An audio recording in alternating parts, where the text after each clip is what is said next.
복음주의자들에게 가장 부담스럽고 어렵게 느껴지는 성경 가운데 하나가 야고보서가 아닐까 그렇게 생각이 됩니다.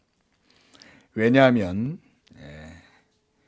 율법의 행위가 아닌 오직 믿음으로 우리 죄인이 하나님 앞에서 의롭게 되어 구원을 받는다고 하는 이 이신칭의 이 교리가 교회의 무너짐과 이 일어섬의 교리인데, 야고보서에 보면 우리가 오늘 읽은 이 24절에서 그는 믿음으로만 의롭다함을 받는 것이 아니라 행함으로도 의롭다함을 받는다, 이렇게 주장하고 있기 때문에 복음주의자들이 이런 말씀들을 참 난해하게 느끼는 경우가 적지가 않습니다. 그래서 많은 개혁주의자들 가운데에서도 이 야고보서에 대해서 때로는 이 지푸라기 복음서다 이런 식으로도 폄하하기도 하고 또 오해도 하고, 그래서 설교하기가 무척 부담스러워서 회피하기도 하는 성경 가운데 하나가 바로 이 야고보서라고 생각이 됩니다. 다른 성경들 대부분은 오직 믿음으로 의롭다함을 얻는다, 이러한 교리들을 가르치는데, 이 야고보는 믿음과 함께 이 행함도 있어야 한다고 주장을 강하게 하는 것입니다. 자, 우리가 이러한 야고보서의 주장을 그러면 어떻게 봐야 하는가? 정말 행함으로도 구원을 받는 것인가? 이 야고보서의 저자는 우리가 예수님의 동생 이 야고보라고 널리 알려져 있습니다. 그의 글의 내용과 이 주제들을 보면 대부분 이 유대교적인 관점이 매우 짙을 뿐만 아니라 우리가 사도행전에서도 볼 수 있는 그 예루살렘 교회의 지도자였던 이 야고보가 바로 이러한 매우 흡사한 가르침들을 갖고 있기 때문에 우리가 바로 이 야고보서의 저자를 바로 예수님의 동생 야고보로 보는 그런 견해가 큽니다. 그는 이방인들이 예수를 믿음으로 이 할례의 규례나 또 율법이 없이 이 하나님의 백성의 수에 가입하는 것에 대해서 처음에는 반감을 가지고 있었어요. 그렇지만 우리가 사도행전에서 보았듯이 베드로가 이방인 고넬료 백부장 집에 가가지고 복음을 전하고, 그렇게 했을 때 이 고넬료의 이방인 고넬료와 그리고 그의 모든 식솔들이 말씀을 듣는 가운데 성령을 받게 되는 이런 놀라운 일이 일어나고, 그것을 통해서 그들에게 세례를 베풀고, 이렇게 해서 할례 없는 사람들이 하나님의 말씀을 받고 성령을 받게 되는 놀라운 역사가 일어나게 된 걸 이 베드로가 본 거예요.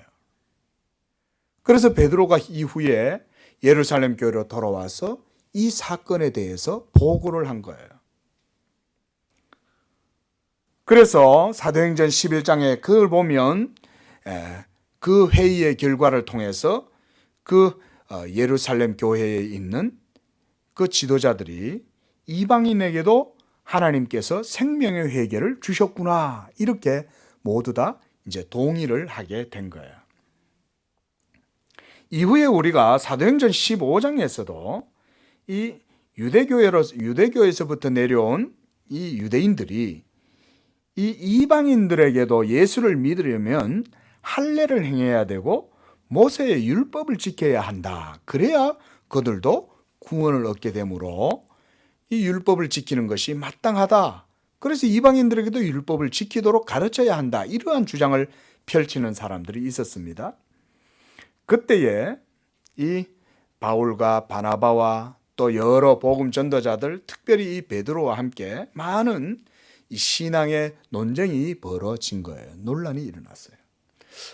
이방인들이 할례도 없이 어떻게 하나님의 백성이 되고 어떻게 성령을 받게 되는가, 이런 문제들에서 많이 논의를 하고 있는 중에 그때도 이 아주 유능한 지도자 베드로가 일어나가지고 이 예수 믿음의 우월성과 그리고 하나님께서 이방 백성들에게도 율법의 행위가 아닌 예수 믿음으로 성령을 받고 하나님의 백성이 된다라고 하는 이 복음을 그들 가운데 전파한 거예요.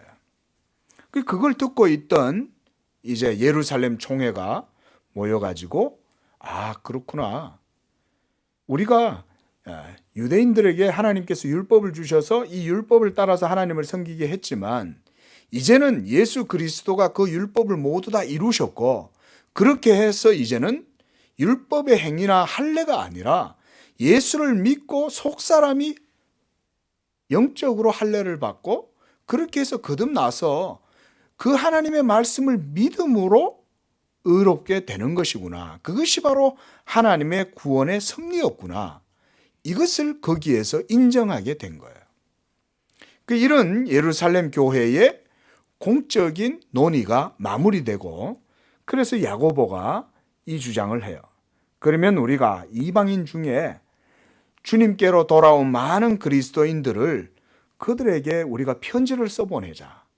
그리고 그들에게 우리가 우리들조차, 유대인인 우리들조차도 짊어지기 어려운 이 율법의 의무를 그들도 감당하지 못할 터인데, 그들에게 그런 율법의 의무를 우리가 지우지 말자. 다만 우리가 그들이 신앙생활할 때 거룩하고 성결한 삶을 위해서, 신앙의 덕을 위해서 이러한 여러 가지 생활의 지침들과 신앙의 교훈들을 그들에게 권면하자. 우리는 그들에게 이 짐을, 율법의 짐을 지워서는 안 되겠다. 이런 결의를 하게 된 거예요. 그렇게 하고 나서 그들에게 편지를 보낼 때 그 바로 야고보가 그 편지를 보낸 거예요. 자, 그럼 여러분, 야고보가 이 초대교회 때 아주 상당한 이제 지도자였는데, 그러면 그가 여러분 이 복음의 도에 대해서 알겠습니까? 모르겠습니까? 당연히 알겠죠. 자, 그런데 오직 믿음으로 구원을 받는다고 하는 이 복음의 교리가 믿음이 연약한 사람들 가운데에서는 때로 많은 오해를 불러일으키기도 합니다. 그래서 어떤 사람들은요, 예수를 믿음으로 십자가에서 우리의 모든 죄가 다 사해졌고, 그래서 이제 성령을 주셔서 우리가 성령의 은혜를 받았기 때문에 우리가 더 이상은 율법의 의무에 사로잡힐 필요가 없어. 그래서 우리는 이제는 율법을 지킬 필요가 없어. 율법은 무익한 거야. 율법은 우리의 죄를 정죄하지만 이제는 예수의 피로 우리의 모든 죄가 사함받았기 때문에 더 이상 율법이 우리의 죄를 정죄할 수 없어. 자, 이 부분만 보면 맞아요. 여러분, 율법이 더 이상 예수 믿는 여러분들을 정죄하지 못함을 믿으시기 바랍니다. 이 복음이에요. 그런데 중요한 건 뭐냐면 율법을 통째로 전체를 다 버려버리는 거예요. 이것을 뭐라고 말하냐면 율법 폐기론이다. 그렇게 말해요. 자, 여러분, 율법은 하나님의 말씀이죠. 하나님께서 직접 모세에게 주신 거잖아요. 그러면 하나님이 한 입으로 두 말 하시겠어요? 그래서 예수님이 뭐라고 하셨습니까? 천지는 없어져도 율법의 1.1획도 땅에 떨어지지 않고 다 이루리라, 이렇게 말씀하셨잖아요. 그건 뭐냐면 율법의 영속성과 율법의 항구성을 말하는 거예요. 율법은 영구적인 거므로 이건 변개되거나 취소되거나 없어지지 않아요. 하나님께서 번복하시지도 않아요, 율법은. 그러면 우리가 율법을 어떻게 이해해야 되냐? 바로 율법은 하나님께서 예수 믿는 성도들에게 주신 삶의 규범으로 여전히 우리에게 주어져 있어요. 그래서 우리가 저번에 한 말씀드렸죠. 이것을 율법의 제3용법이다, 이렇게 말했어요. 율법의 제3용법이란 뭐냐면은 정죄하거나 그리스도께로 인도하는 그런 몽학 선생이 아니고, 그런 것들은 이미 다 폐해진 거예요. 모형도 상징도 그림자도 이제 다 사라지고 실체가 이루어졌기 때문에 이제는 예수 믿음으로 우리가 하나님 앞에 의롭다 할 뿐 아니라, 그러면 예수 믿음으로 의롭게 됐으니까 율법은 그러면 그때부터 우리에게 무슨 역할을 하냐? 우리의 믿음이 연약하고 좌로 흔들리고 때때로 방향성을 잃고 이리저리 흔들릴 때 여러분 나침반 역할을 해주고, 그리고 성도들에게 하나님의 의의 기준을 제시를 해주는 게 바로 율법이에요. 그러니까 여러분, 율법은 여전히 그 기능이 작동하고 있는 거예요. 성도들의 믿음에. 그러면서 성도들이 이 믿음이라고 하는 명분을 가지고 율법을 범하거나 또는 막 방탕하게 살거나 아무렇게나 믿음을 명분으로, 자유를 명분으로, 여러분이 복음의 자유라고 하는 이 명분을 갖고 방탕하게 살 수 있거든요. 그런 것들에 대해서 율법이 제어기능, 도덕적 규범으로서의 역할을 하고 있다는 거예요. 이것이 바로 뭐냐? 율법의 제3용법이다. 여러분, 이것을 바르게 이해하지 않으면 복음의 자유다, 십자가로 모든 죄를 사함받았기 때문에 더 이상 그 율법의 정죄가 우리한테 영향을 미치지 못한다, 이래 생각하면서 아무렇게나 율법을 범하고 문란하게 생활하면 그것은 믿음이 바르게 서는 겁니까? 안 서는 겁니까? 바르게 서는 게 아니죠. 여기에 바로 연약한 믿음의 사람들이 착각을 한다, 오해를 한다, 이거 율법을. 그러니까 야고보가 이 글을 쓴 이유가 뭐냐면 바로 그런 것 때문에 그래요. 믿음을 명분으로 내세우면서 자기 마음대로 행동하는 그런 방탕함을 자유라고 말해서는 안 된다는 거예요. 진정한 믿음의 자유는 우리가 사도행전이나 이런 데서 뭘 배웠습니까? 아디아포라 이런 거 있잖아요. 예? 믿음의 행위를 따라서 삶을 살아갈 때 자유가 있다. 그 자유로 우리가 할 자유도 있지만 하지 않을 자유도 있다는 거죠. 그렇죠? 그 덕을 위해서. 여러분, 이것이 바로 온전한 믿음의 사람이에요. 그래서 바로 오늘 우리가 이런 야고보의 주제를 가지고 이 믿음의 특성을 살펴보고자 하는 것입니다. 자, 여러분, 이러한 믿음에 대한 잘못된 오해는요, 초대교회 이 당시뿐만 아닙니다. 사람이 살아가는 어느 곳에도 해 아래 새 것은 없죠. 어디에도 새 것은 없어요. 다 똑같아요. 여러분, 고대 사람들이 뭐 우리보다 더 똑똑하다? 아니요. 더 똑똑하지도 안 하고, 그래 따지면 더 지혜롭지도 안 하고, 그리고 그래 따지면 우리보다 더 미개한 사람들도 아니에요. 그들은 다 그 시대의 상황과 환경에 따라서 지혜롭게 살았을 뿐이에요.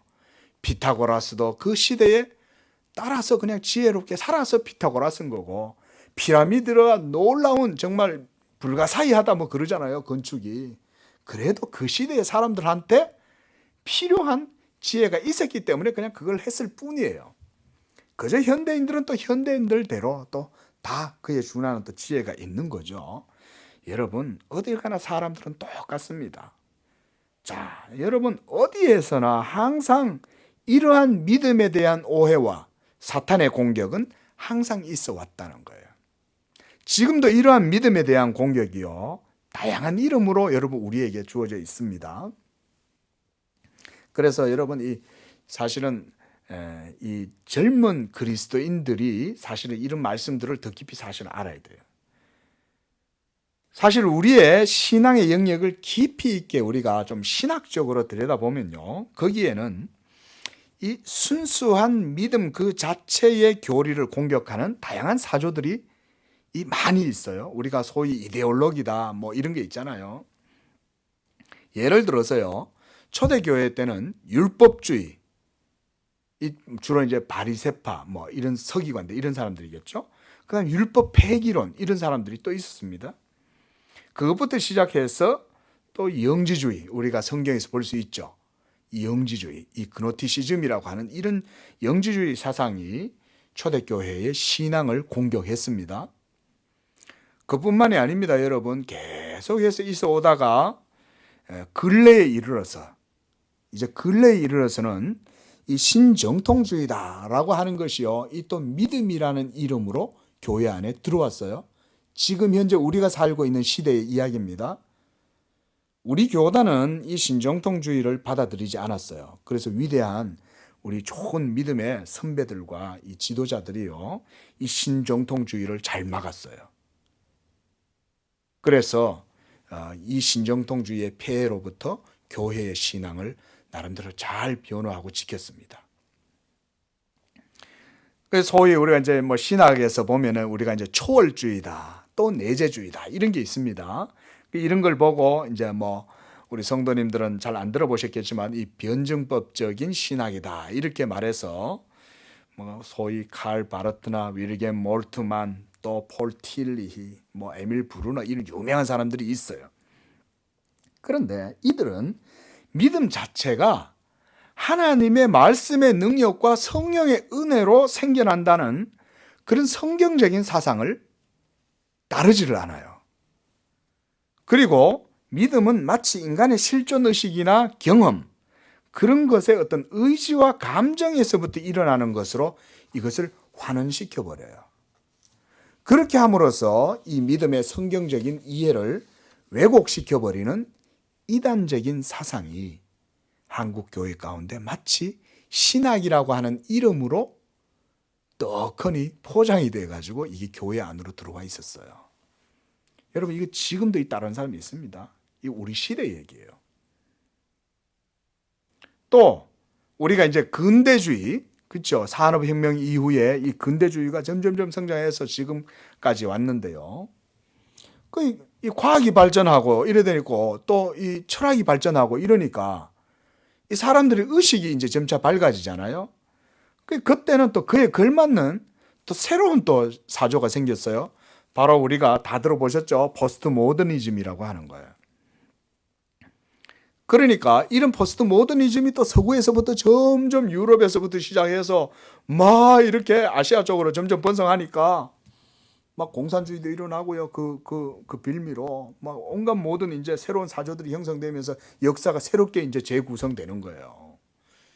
거기에 문화도 점차 기존의 가치관이나 질서 체계 등을 무너뜨리는 것이 마치 그게 현대적이라고 하는 이미지를 이 현대인들 21세기, 20세기를 살아가는 사람들에게 그런 이미지로 주어진 거예요. 그게 멋있죠. 뭐 마치 저 프랑스의 어떤 철학자가 막 무슨 사상을 얘기했다 그러면요, 그 포스트 모더니즘이라 그래가지고 막 그게 또 우리나라에 또 한번 전부 다 카피가 돼. 전부 다 학자들의 이름에서. 그러면서 이런 것들을 이제 우리가 소위 또 해체주의다 이런 말 하잖아요, 그렇죠? 해체주의 다 들어보셨죠? 자, 여러분 이런 건요, 뭐 괜찮습니다. 그러니까 뭐냐면 세속의 영역에서 이런 담론들이 형성되어 가지고 그것이 시민 사회나 또 사람들의 의식 속에 자리를 잡고, 그래서 이전 시대보다 더 나은 어떤 정신 세계가 사람들과 그 사회의 체계를 구성하는데 필요하다면 그걸 굳이 우리가 나쁘다고 말할 필요가 없어요. 그러니까 모더니티도 나쁘지 않고 또 포스트 모더니즘도 뭐 그렇게 나쁠 게 없어요. 그렇죠? 그런데 문제가 있어요. 뭐냐면요, 여기가 핵심이에요. 이러한 세속적인 사고방식이나 이데올로기가 마치 진리이고, 그래서 성경의 진리나 교리조차도 구닥다리 취급을 하면서 그것들은 타파되어야 되고, 그래서 그런 것들은 옛날에 구식이고 괴캐묵은 것이고 이런 식으로 성경까지도 인본주의적인 그런 잣대를 가지고 성경을 함부로 손을 대는 거예요. 여기에 문제가 있는 거예요. 저도 뭐 철학을 조금 공부를 하긴 했지만 여러분, 철학 그 자체만 놓고 보면 그건 나쁠 건 없어요. 그런데 문제는 뭐냐면 철학의 권위를 가지고 성경의 권위에 함부로 거기에다가 이렇게 막 함부로 성경을 대하는 거예요. 여러분, 성경은 하나님의 말씀이고, 그래서 성경을요, 인간의 지성이 이 철학이 아무렇게나 그렇게 대할 수 있는 게 아니에요. 성경을 보면 오히려 철학을 바르게 알면 성경의 가르침에 함부로 뭐라고 가타부타 이 말을 못해요. 자, 여러분 보세요. 이런 과정에서 자연스럽게 생겨난 것이 뭐냐면 종교다원주의와 뉴에이지라고 하는 운동이에요. 지금 여러분 우리나라의 동성애 막 엄청나게 지금 팽배해 있죠. 여러분 간음도 더 이상 이제 죄가 아니잖아요. 예? 간음죄 폐지됐잖아요. 예? 낙태죄도 좀 있으면요, 낙태죄도 여성의 인권을 갖다가 저해한다 이래가지고 낙태죄도 여러분 좀 있으면 없어질 거예요. 남자가 남자로 더불어서 여자와 여자와 더불어서 서로 그래서 여러분 심지어 요즘요 교과서에 보면 이성을 대하는 바른 방법 이러가 초등학교 교과서에 그런 게 적혀 있는데 그 이성을 대한다 이러가 이성이란 말을 쓴다 그래가지고요 그것도 여러분 잘못됐다고 말한다는 거예요. 왜 이성이라고 그러냐는 거예요. 우리가 생각할 때는 이해할 수 없는 논리들이죠. 그런데 이런 논리가요, 전부 다 이런 해체주의라든가 포스트 모더니즘이라든가 이런 것에서 전부 다 뿌리를 맺은 거예요. 그게요. 그러면서 서서히 이 뉴에이지라든가 이런 종교 다원주의가 여러분 거기에 같이 싹 파고 들어오는 거예요, 여러분. 이렇게 여러분 지성의 지형도를요, 우리 그리스도인들은 잘 파악할 수 있어야 됩니다. 우리 어르신들 세대 때는 공산주의가 단순한 공산주의였죠. 그렇죠? 그러니까 따로 뭐 깊이 있게 생각할 필요가 없어요. 무조건 공산주의만 막으면 돼. 예? 근데 공산주의 이후에는 더 무서운 게 여러분 사실은 포스트 모더니즘의 그 영향 아래에서 종교다원주의와 이런 여러분 뉴에이지 문화가 모든 세대들 가운데 지금 싹 스며들어 있습니다. 사탄이 끊임없이 이 세상의 지혜와 지식으로 그리스도 교회의 정신은 이 믿음을 분열시키고 무너뜨리기 위해서 새로운 시대가 열릴 때마다 새로운 사조로 공격해요. 우리 예수 믿는 사람들이 이 믿음을 바르게 세우고 그래서 이 믿음을 바르게 이해하지 않으면요, 그런 공격에 노출된 줄도 몰라요. 적하고 같이 동참하고 있어도 적인 줄도 모른다 이 말이죠. 자, 여러분 이렇게 우리가 이 야고보서에서 야고보가 가르쳐주는 교훈에 대해서 주의해야 될 점이 뭐냐면 야고보가 행함으로 구원을 받는다 이렇게 말하고 있는 것이 아니라는 거예요.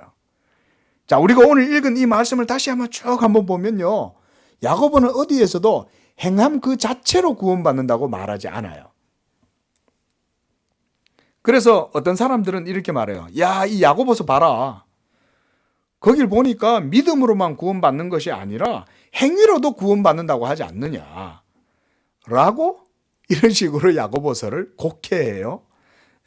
그러면서 이 야고보의 주장과 사도 바울의 그런 교훈이 서로 대조되는 식으로 이렇게 이해를 하고 있는데 그것은 그릇된 오해입니다. 자, 여러분 우리가 성경을 읽을 때 특히요, 이 성경을 기록한 그 저자의 의도를 바르게 주목하지 않으면 그가 말하는 내용을 우리가 제대로 파악할 수가 없죠. 그리고 그가 사용하는 용어에 대한 바른 판단도 어려워져요. 그러니까 여러분 이 성경을 읽을 때는 앞뒤 전후 문맥을 아주 꼼꼼히 잘 따져봐야 돼요. 그냥 한번 쓱 읽고는 그렇다 이러고 한 절만 붙들고 말하면 안 돼요. 여러분 우리가 읽은 이 야고보의 논증을 한번 보십시오. 오늘 본문에서 그는 믿음을 아주 중요하게 생각해요. 계속 믿음에 대해서 말합니다. 그러면서 그는 믿음 자체가 쓸데없다 이렇게 말하지를 않죠. 그렇죠? 그는 도리어 믿음의 효력에 대해서 말해주고 있어요. 자, 14절 한번 보십시오. 내 형제들아, 만일 사람이 믿음이 있노라 하고 행함이 없으면 믿음이 무슨 유익이 있겠냐 이렇게 말하죠. 그러니까 행함이 없는 그 믿음은 아무 유익이 없다 이 얘기를 하면서 믿음의 효력, 유익성에 대해서 말하고 있는 거예요. 그러니까 지금 야고보는 믿음에 대해서 말하는 겁니까? 행위에 대해서 말하는 겁니까? 사실은 행위를 말하는 게 아니고 믿음을 말하고 있는 거예요. 이렇게 성경을 잘 이해를 해야 된다 이 말이죠. 그래서 행위로 구원받는다 이렇게 새로운 교리를 주장하거나 또 행위 자체를 말하는 게 아니라 구원을 믿음으로 받는데 그 믿음의 성격이 어떤 것이고 그리고 그 믿음의 가치와 믿음의 위치가 어떤 것이다. 그가 이렇게 말을 하고 있는 거예요. 즉 뭐냐? 참된 믿음이란 어떤 것이냐 이 말이라는 거예요. 아시겠죠? 예? 이 논지, 이 야곱의 논지를, 야고보서의 논지를 잘 우리가 따라가야 야고보가 말하는 교훈을 제대로 우리가 간파할 수가 있어요. 여러분, 우리 죄인이 하나님의 의를 얻게 되는 그 성취와 근원은 믿음의 방식에 의해서 이루어져요. 그래서 선행은 그 믿음과 사실은 불가 분리의 관계에 있다. 그래서 여러분, 우리가 믿음의 성격을 우리가 이론적으로 따져가지고는 이 믿음을 사실은 논할 수 없습니다. 사실 우리가 이제 교리라든가 신학이라든가 이런 체계적인 교의를 우리가 가지고 있거든요. 그런 것들은 뭐냐면 사실은 믿음의 이론이 아니고 모든 것들이 다 정립된 가운데 정리를 해놓은 거지 따로 이론으로 설명을 하는 건 아니에요. 사실은 체계지. 그게 뭐냐면 믿음 자체는 뭐냐면 살아있는 역동적이고 그리고 실천적인 아주 프랙티컬한 특성을 가지고 있는 게 사실은 예수 믿는 믿음이에요. 믿으시기 바랍니다. 사실은 여러분, 우리가 이런 야고보서의 어려운 주제지만 이런 걸 통해서 배워야 될 게 뭐냐면 믿음은 실천적인 거라는 거예요. 믿음은 역동적인 거다. 가만히 이렇게 고여있는 물이 아니라는 거예요. 항상 끊임없이 움직이고 거기에서 무슨 사건이 일어나고 뭔가 의미가 드러나고 이런 것이 바로 믿음이다. 한마디로 믿음은 살아있는 것. 여러분, 살아있는 우리 건우가 가만히 있을 수 있습니까? 끊임없이 움직이잖아요. 그 안에서 뭔가 얘 속에서 계속 뭔가 충동하고 항상 얘를 자극하고 움직이잖아요. 살아있다는 건 그런 거죠. 야고보의 논지는 그래서 사실 매우 성경적으로 상식적이요 그리고 아주 단순한 논리라고 할 수 있어요. 그리고 믿음에 대한 그의 교훈은 사실은 예수님의 가르침, 예수님의 교훈과도 일치하는 겁니다. 이 야고보가 말하는 이 내용은. 자, 한번 볼까요? 예수님 뭐라고 말씀하셨습니까? 한 겨자씨만한 믿음이 너희에게 있어도 그 믿음의 효력이 나타난다. 이 누가복음 17장 6절에 이렇게 말씀하셨죠. 그리고 요한복음 15장 7절에서는 이렇게 말했어요. 내 말이 너희 안에 거하고, 예수님의 말씀이, 이것은 이제 믿음의 본질을 말해요. 예? 믿음의 기원이 말씀이죠.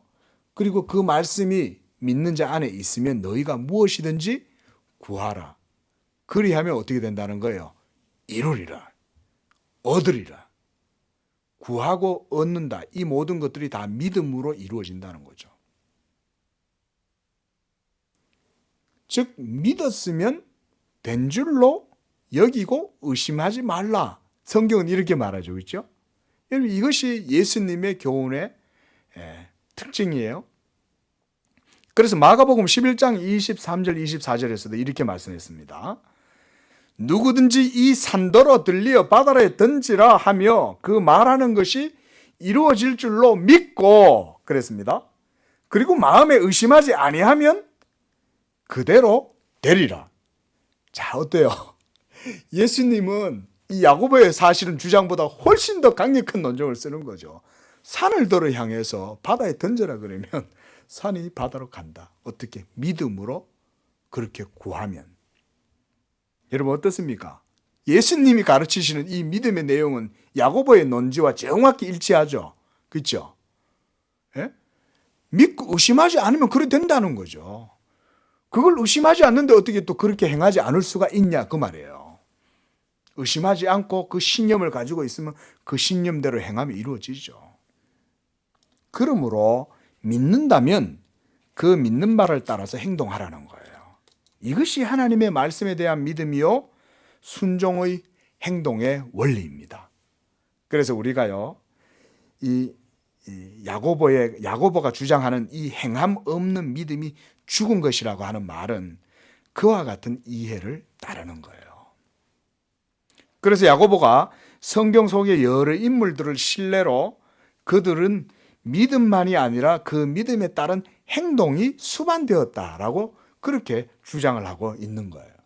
바로 오늘 본문에서 아브라함과 기생 라합을 이 야고보는 신뢰로 들어요. 한번 볼까요? 21절 보십시오. 아브라함이 아들 이삭을 제단에 바칠 때에 행함으로 의롭다 하심을 얻었다.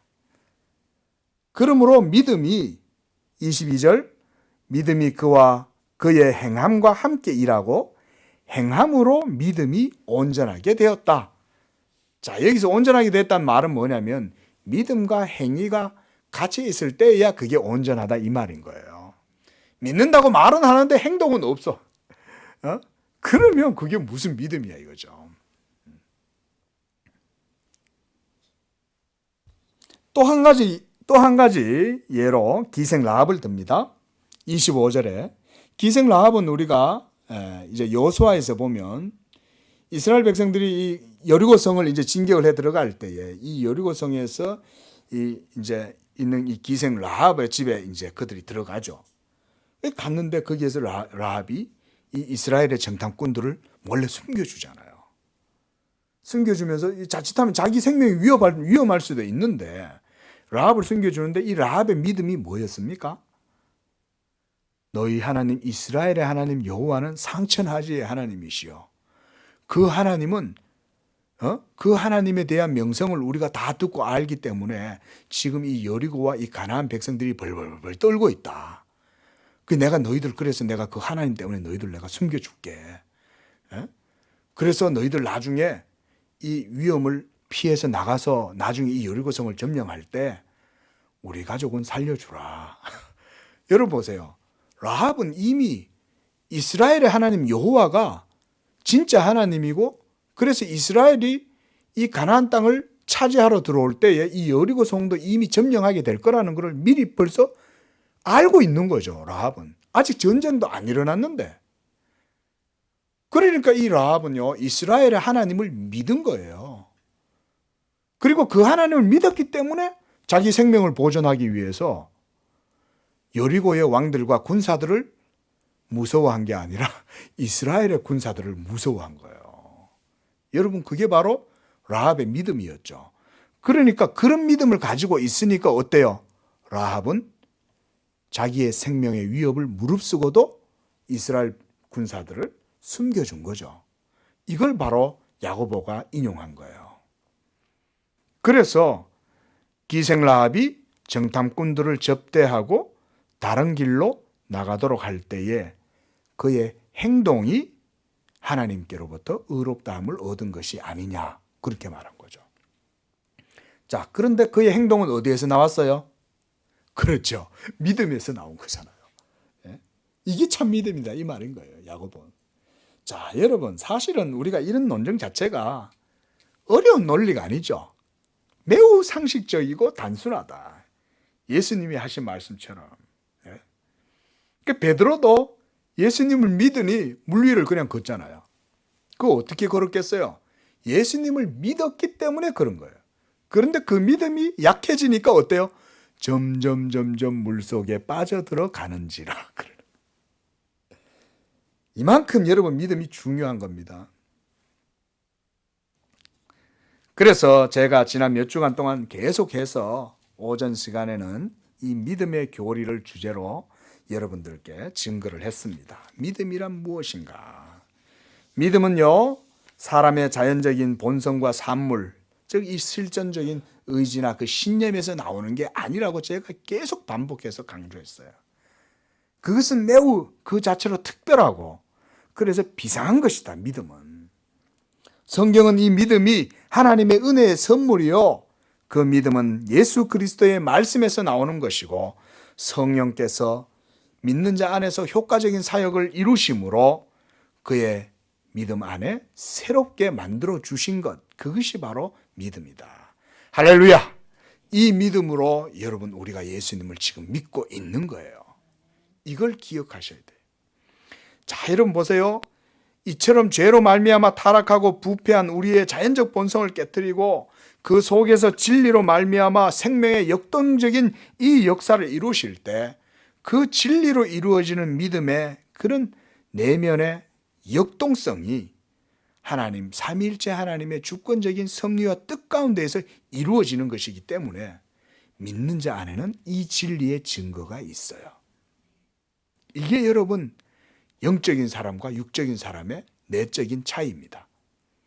여러분 제가 저번에도 그런 말씀드렸지만 이 육적인 사람들은 머리를 아무리 써도요, 지혜를 아무리 짜내도요 이원론까지밖에 도달을 못해요. 그런데 예수 믿는 사람들은 그게 아니라고 말씀드렸습니다. 예수 믿는 사람들은 그저 예수님을 믿기만 하면 연약한 믿음이라도 글을 잘 몰라도 돼. 심지어 글씨를 잘 못 읽어도 상관없어요. 예수의 복음을 듣고 믿기만 하면 이미 그 속에 이 세상의 현자들보다 훨씬 지혜로운 지혜를 얻게 된다. 진짜 진리가 뭐냐?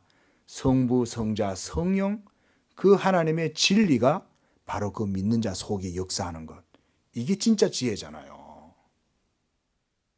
믿으시기 바랍니다. 이 믿음이 여러분 속에서 움직이게 하는 거예요. 생명이 역동하게 하는 거예요, 이게. 이러한 믿음의 역동성이 사람 안에서 진리의 빛으로 역사할 때에 어두운 마음에 진리의 빛이 비추어지고, 여러분 이 빛이 여러분 불신앙인들, 이 육체 속에 살아가던 죄의 종로로 닫은 사람들 속에 비추어질 때에 여러분들의 의식에 새로운 빛이 비추는 거예요. 그래서 이 회심하고 변화된 마음을 받아서 새롭게 된 사람이 바로 이런 믿음의 사람이다. 그가 하나님의 뜻을 알고 이제는 생명의 기운을 따라서 영적 삶을 살아가는 실천적인 믿음을 갖게 된다. 그게 야고보가 말하는 행동하는 믿음이라는 거예요. 그러니까 야고보가 지금 말하는 거는 행위로 구원받는 게 아니라는 게 이제 확실해졌죠, 그렇죠? 그게 아니라 진짜 믿음이 뭐냐 그 얘기를 한다는 거예요. 우리 예수 믿는 성도들 모두가 진짜 믿음을 가진 줄로 믿습니다. 이게 진짜 믿음이 있으면 행동이 나온다 그 말이에요. 자, 이제 말씀을 정리하면서 마치려고 합니다. 여러분, 믿음이란 이렇게 기독교 신앙에 있어서는 절대적인 것이에요. 그리고 행위로 구원받는다고 야고보가 말하는 게 아니라 진짜 살아있는 믿음을 가지라고 말하는 거예요. 그 믿음은 살아있는 역동적인 믿음이요, 진리가 삼위일체로 그 믿는 자 속에서 역사하는 믿음이요, 그 믿음의 증거를 가지고 사는 사람은 뜨거운 사람이요, 살아있는 사람이요, 행동하는 사람이에요. 그것을 믿고 아는데 어떻게 그렇게 행동하지 않을 수 있냐. 세상에서도 언행일치, 지행일치 이런 거 말을 하잖아요. 우리 예수 믿는 신앙은 믿음으로 알고 믿음으로 행하는데 그 믿음이 있다면 어찌 행하지 않을 수가 있느냐. 이것이 오늘 야고보가 우리에게 주는 신앙의 교훈입니다. 사랑하는 성도 여러분, 이와 같이 우리에게 주신 이 믿음, 살아있는 역동적인 이 실천적인 믿음, 예수 그리스도를 믿는 그 믿음으로 여러분의 삶 가운데 하나님께 대한 온전한 순종이 있고, 그것을 통하여 여러분들의 온전한 믿음으로 하나님께 영광을 돌리는 우리의 믿음이 되실 수 있기를 주 예수의 이름으로 축원을 드립니다.